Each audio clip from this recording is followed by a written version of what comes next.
Ngayon ho, mga kababayan, ilan na tayo? Nasaan na tayo? Nako, eto na tayo.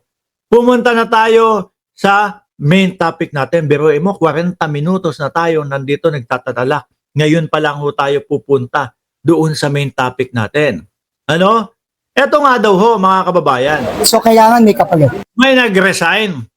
No, may nag-resign. At nagpapaliwanag kay Secretary Vince Dizon ho, mga bossing. Sino? Si Cabral.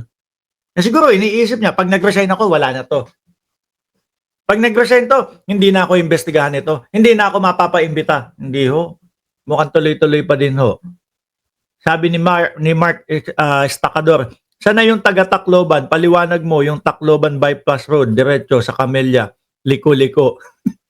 Game! Nagpapaliwanag siya sa akin. Sabi ko sa Senado, magpaliwanag kami. Kasi nag-submit na siya ng courtesy resignation.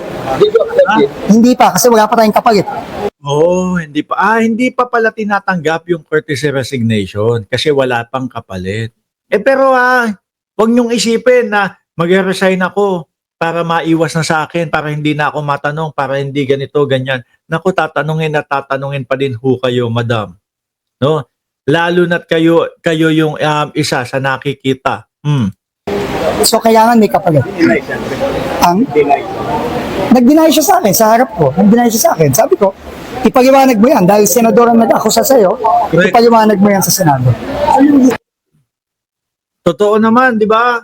Nandun na siya sa Senado. At alam niyo, mga kababayan, kesa dito kay Vince Dizon siya nagpapaliwanag, mas mabiigi na pati ho tayo, mga bossing, ay naririnig natin. Baka pumakampihan pa natin siya, di ba? Sunshine Channel o pinsang ko sa Singapore.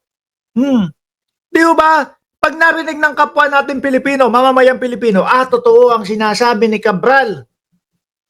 No, protektahan natin siya. Di ba? Pero kung kay Vince Dizon lang, wala. Pero believe ako sa mga DDS. Sa mga DDS, ang protect at all cost daw, yung mga diskaya.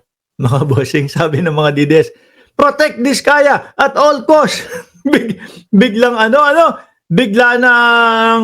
Biglang superhero na yung mga diskaya sa mga DDS. Ngayon mga bossing, dumito muna tayo kay Boss Jinggoy.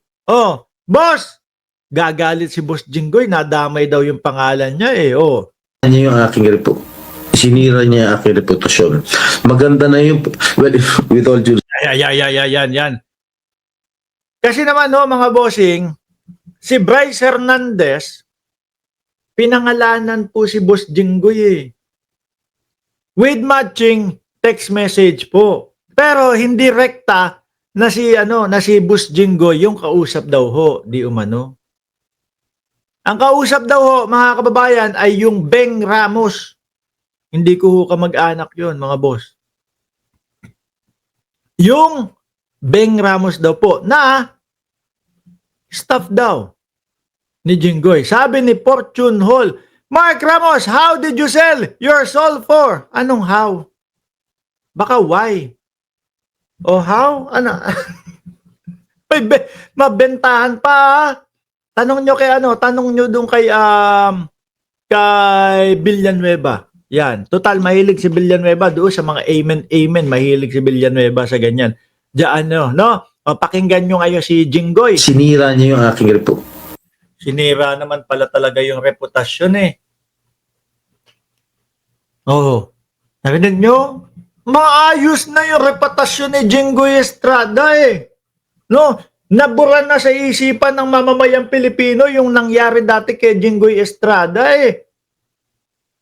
Ngayon, sinira ni Bryce Hernandez kasi daw nagpakita nung picture na magkasama sila ni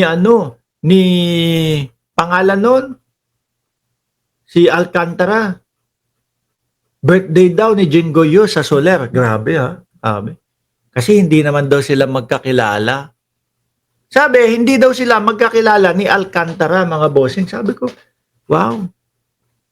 Si Senator Jinggoy pala ay umiimbita ng mga hindi kakilala. Kung ako ang posisyon ko, senador, sasabihin ko, walang magagalit Walang magsasama ng kung sino-sino. walang magsasama ng hindi ko kakilala. Oh, senador ako. Bakit? Pwedeng maalangan ang aking buhay kapag ka nagpapasok kayo ng mga hindi ko kakilala at hindi ko ka-close. O tayo-tayo lang. Diba? Ganun ho yun mga kababayan eh.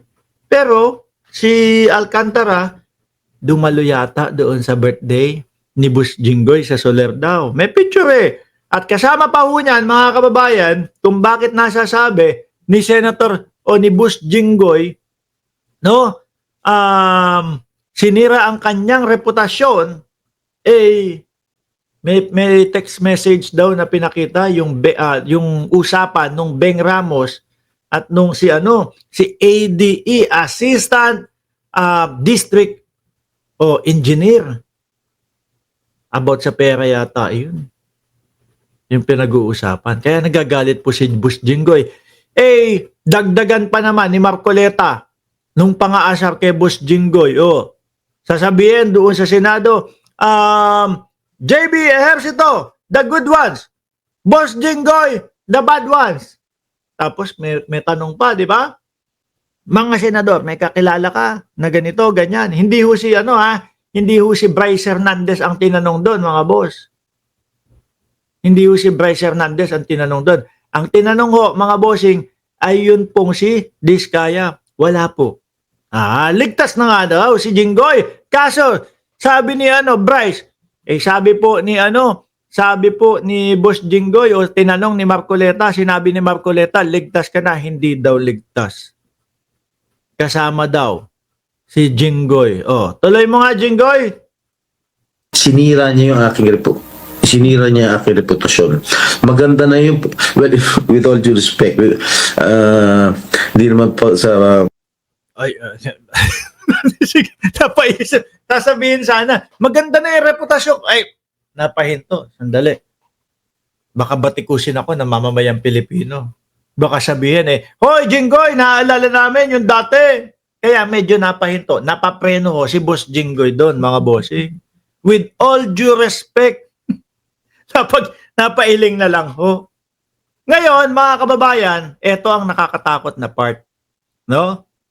Ito ang nakakatakot na part ng mga bossing. No? So the motion is to transfer. Ito, sila Boss Jinggoy ho, no? Tama ba? Ito. Jinggoy, Can I just make a motion, Mr. President, Majority Leader? I move that we commit Bryce Erickson Hernandez to the Pasay City Jail. Ito yung nakakatakot dyan. Baka mamaya, kaya gusto nila na i-move si Bryce